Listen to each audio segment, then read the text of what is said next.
Everyone अस्सलाम वालेकुम। तो ये है वर्कशीट नंबर 34 जो आपको 21 सितंबर को दी गई है। चैप्टर नंबर 8 से ली गई है ट्रिग्नोमेट्री। ट्रिग्नोमेट्री बहुत ही इंटरेस्टिंग चैप्टर है और बहुत ही इजी है क्योंकि इसमें कुछ बस कुछ वैल्यूज़ ही आपको याद करनी है और बस वैल्यूज़ फिर आपको रखनी है और आपका आंसर आ जाता है। मतलब कोई हार्ड एंड कोई फास्ट रूल ऐसा नहीं है कि अगर आप ऐसा नहीं करेंगे तो गलत हो जाएगा, ऐसा कुछ नहीं है। बस वैल्यूज़ याद कर लीजिए। अगर आपने टेबल याद कर लिया इस चैप्टर में तो क्वेश्चंस तो कैसे भी दे देगा, आप उसमें वैल्यूज़ रख लेंगे और आपको एटलीस्ट कुछ तो नंबर मिलेंगे। देखिए हमेशा क्या होता है कि आपको क्वेश्चन स्टार्ट करना ही नहीं आता, कई बार ऐसा होता है। लेकिन ट्रिग्नोमेट्री चैप्टर में एटलीस्ट इतना तो आपका है कि आप क्वेश्चन तो स्टार्ट कर ही देंगे क्योंकि ये वैल्यूज़ दिख रही हैं। ये वैल्यूज़ आपको टेबल आपने याद कर लिया है, आप वैल्यूज़ तो रख ही देंगे और जब वैल्यूज़ रख देंगे स्टार्टिंग कर देंगे तो एंड तक भी पहुंच ही जाएंगे। ठीक है, तो इसलिए इजी चैप्टर है, इसको एग्ज़ाम में बिल्कुल मत छोड़ना है। इस चैप्टर को बस टेबल को कस के अच्छी तरह याद कर लेना, टेबल ही इस चैप्टर की जान है। और अब आपका क्वेश्चन है यहाँ पे एग्जाम्पल है बेसिकली इवेल्यूएट मतलब निकालो या मालूम करो साइन 60 डिग्री कॉस 30 डिग्री। देखो यहाँ पे ना कोई भी साइन नहीं है तो हम यहाँ मतलब मल्टीप्लाई का निशान है, इसका मतलब plus sign 30 degree cos 60 degree. यहाँ भी आपका बीच में मल्टीप्लाई है। अगर कोई निशान दो नंबरों के बीच में ना हो तो मतलब वो मल्टीप्लाई होता है क्योंकि प्लस और माइनस का निशान तो हमेशा लिखा जाता है। मल्टीप्लाई का निशान है जो हम कई बार छोड़ देते हैं। अब देखो यहाँ पे वैल्यू आई है साइन 60 और मैंने टेबल बताया था आपको अपनी पिछली 33 वर्कशीट में साइन 60 यानी कि √3/2। तो साइन 60 की वैल्यू रख दूंगी मैं यहाँ पे √3/2 मल्टीप्लाई कॉस 30। अब क्या आया आपका कॉस 30 √3/2। तो कॉस 30 भी कितना है आपका √3/2 प्लस साइन 30 और कॉस 60। साइन 30 की वैल्यू कितनी है, साइन 30 की 1/2 और कॉस 60 की भी 1/2। तो यहाँ पे आपका साइन 30 1/2 और कॉस 60 1/2। ठीक है, प्लस का निशान प्लस ही रहेगा, उससे आप चेंज नहीं कर सकते। अब √3 और √3 की जब मल्टीप्लाई होगी, मैंने आपको बताई थी जब दो सेम गैर नातिक नंबर का ज़र्ब होगा तो नातिक बन जाता है। तो √3 मल्टीप्लाई √3 क्या बन जाएगा 3 और 2 दूनी 4। इसको 2 मत लिखना, 2 दूनी 4 है क्योंकि गैर नातिक थोड़े ही जगह रूट हटेगा, नातिक है 2 और 2, 2 दूनी 4 प्लस 1 1 ज़ा 1 और 2 2 ज़ा 4। नीचे का बेस सेम आ गया तो 4 को 4 ही लिख दो और 3 प्लस 1 4, तो 4 एकम 4 यानी 1 इसका आंसर आ गया। ठीक है, बहुत इजी क्वेश्चन है, बहुत इंटरेस्टिंग क्वेश्चन है। अब एग्जाम्पल 2, जब आप एग्जाम्पल 2 पढ़ेंगे ना, एग्जाम्पल 2 एग्जैक्टली सेम है ये वाला एग्जाम्पल के एग्जाम्पल नंबर 2 जो आपको 33 वर्कशीट में दिया है। देखो in right triangle ABC right angle at B पर राइट एंगल है, यहाँ भी आपको राइट एंगल बी पर दिया है। ठीक है, 34 वर्कशीट दिखा रही हूँ मैं आपको। 34 में जो क्वेश्चन एग्जाम्पल नंबर 2 है ये एग्जैक्टली सेम है जो आपको वर्कशीट नंबर 33 में दिया गया है क्वेश्चन नंबर 2। ठीक है, इसे कर लेना वहीं से, आप बल्कि यहाँ पे समझ लिया होगा आपने, तो 34 में इसको कर लेना, डू इट योरसेल्फ। अब आती है बात एग्जाम्पल नंबर 3 की।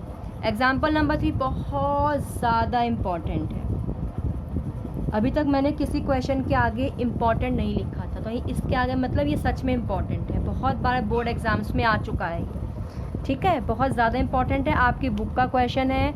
यहाँ पे 10 दिया है, एक क्वेश्चन में साइन भी दिया है, एग्जाम्पल में कॉस भी दिया है। 10 दे, यहाँ पे साइन दे, कॉस दे, कुछ भी दे, मेथड वही रहेगा जो इस क्वेश्चन का मेथड है। तो आप बस मेथड को समझ लो। देखो थोड़ा बहुत तो क्वेश्चन चेंज करके देता ही है एग्जामिनर, एग्जैक्ट तो कॉपी पेस्ट होता नहीं है, लेकिन बस वही बात है कि अगर आप मेथड समझ लेंगे तो जो भी थोड़ा बहुत चेंज किया है एग्जामिनर ने आपके पेपर सेट करने में वो आप उसको ग्रैब कर सकते हैं और अपनी प्रोसीड कर सकते हैं क्वेश्चन।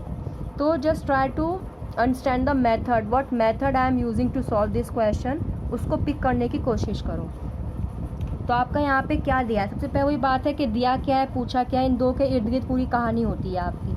तो दिया क्या है tan A + B, यहाँ पे हमेशा tan थीटा आपने देखा होगा, tan theta, tan phi, tan 30 degree ऐसे दिया है। तो यहाँ पे tan के बाद जो चीज़ लगती है वो एंगल होता है। यहाँ पे इन्होंने a+ दी है, मीन्स ये एंगल के बारे में बात हो रही है। ये पूरा एंगल है आपका। हमेशा आपने देखा होगा tan थीटा, ठीक है, या फिर tan फाई, या फिर आपका होता है tan a, या फिर आपका होगा tan कोई वैल्यू 30 डिग्री, मतलब जो भी tan के आगे लग रहा है, ये नंबर जो tan के आगे लग रहा है ये एंगल्स होते हैं, जाविया होते हैं।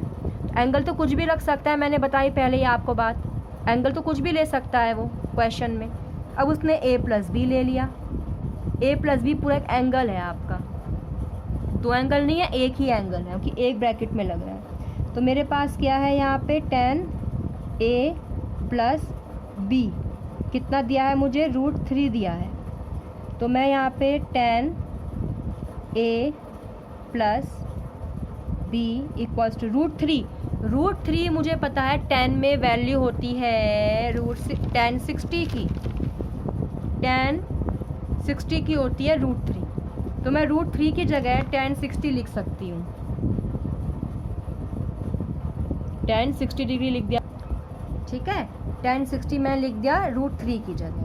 अब ये tan और ये tan दोनों कट गए, तो क्या बचा इधर a+b, इधर क्या बचा 60।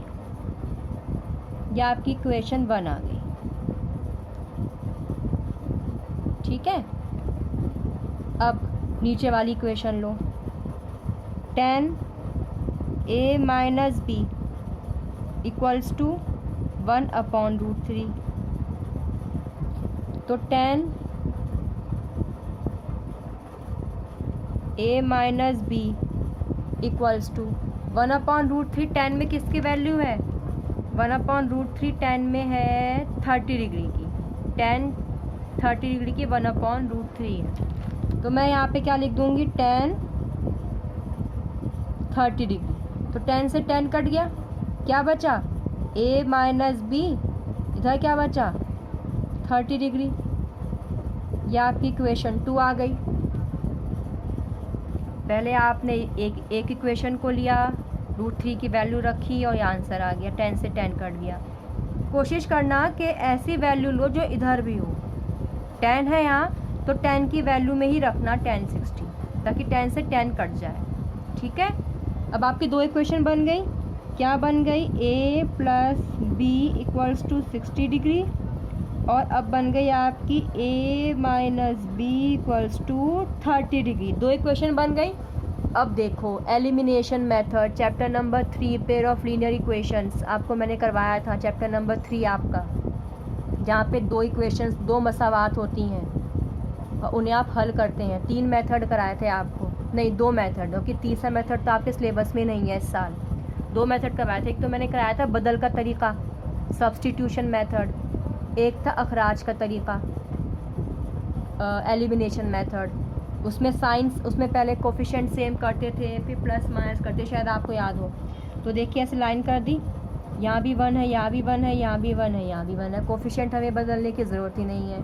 और देखिए ये प्लस है, ये माइनस है, तो ये प्लस का b माइनस का b कट गया, ये प्लस का a प्लस का a, 1 और 1 2a, और 6 7 8 9 90, a की वैल्यू कितनी आ गई 90, ये 2 नीचे आ गया, और 2 से ये कट गया, कितना आ गया 45।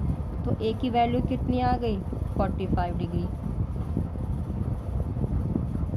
अब a की वैल्यू इस किसी भी एक इक्वेशन में रख दो, आप इसमें रख दो, a+b 60 डिग्री है आपकी इक्वेशन, इसमें रख दो आप 45, a की जगह 45 रख दो, प्लस b बराबर 60। अब b की वैल्यू कितनी आएगी आपकी